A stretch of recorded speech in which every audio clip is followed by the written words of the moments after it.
In this video, I'm going to explain the VAC learning styles, how to spot them, and how to use them to your advantage for building rapport and influencing people. What is VAC? Well, VAC stands for visual, auditory, which is your hearing, and kinesthetic, your touch. VAC learning styles form a model of learning designed by Walter Burke-Barb and later developed by Neil Fleming. It was made popular through NLP, which is neuro-linguistic programming. The VAC learning model divides people into three categories of learner. Visual learners absorb information by sight. Auditory learners absorb information by sound. And kinesthetic learners absorb information by moving, doing, hands-on. Let's take a look at each. People tend to be predominantly one more than the other. When you notice what they are more predominant in, you can pitch to them in their language. Here is how to tell visual people. Visual people use visual language like, do you see what I mean? Looks good. Can you show it to me? I can picture that.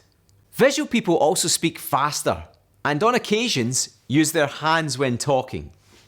Eyes look up often when they're thinking, as he or she is accessing their visual cues.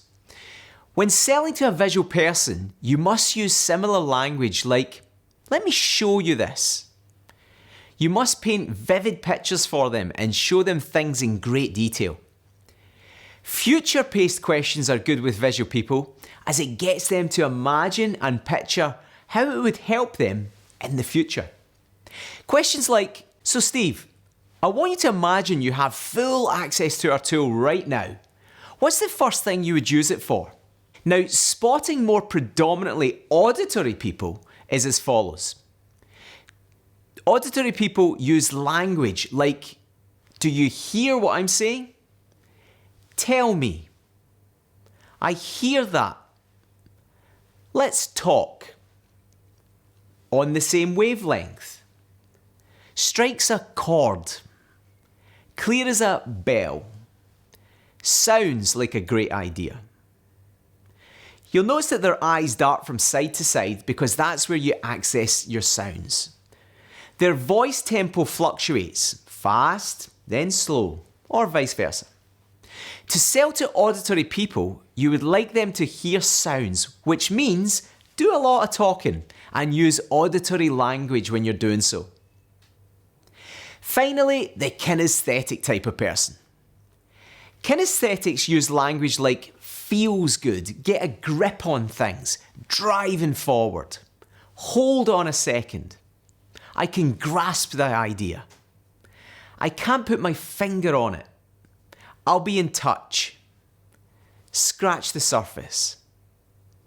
Kinesthetic people like to touch and feel things. They also tend to talk slower with pauses. Selling to kinesthetics, let them hold any documents you have as you talk them through it. Or, if you're dealing with them over the phone or on a Zoom call, send them the documents beforehand by email and ask them to print them off and have them with them to fill in during your discussion. Finally, if you're face-to-face with your prospect, then take a look at this diagram that shows you how to read eye movements when facing someone. As you can see, your visual cues are upwards and potentially staring straight ahead. Auditory are side to side, and kinesthetic are down and to the left. It is important to understand that a person could be asked a question and her eyes dart down to the right as you face them accessing their internal dialogue, which could mean they are repeating the question.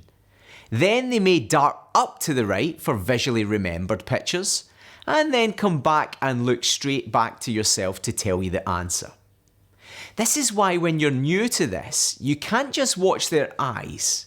You need to listen for multiple words, eye movements, pace and gestures to begin to pick up on a predominant pattern. However, just to give you an insight and a head start, visuals tend to be the most popular mode of learners at around 65%. But remember, we are using this for rapport and influence. So don't get too hung up on this. Just start to be aware of it, and then begin to use it alongside your types of buyers' personalities to start mastering reading people.